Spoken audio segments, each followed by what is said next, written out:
by still water.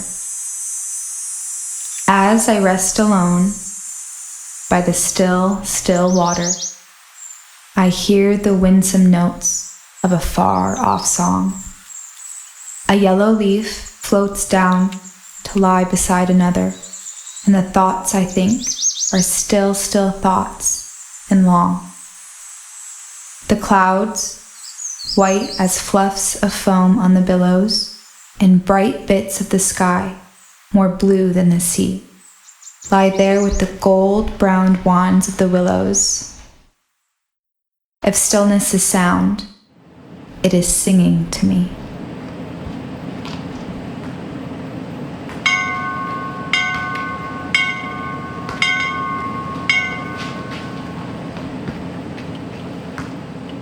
One more song.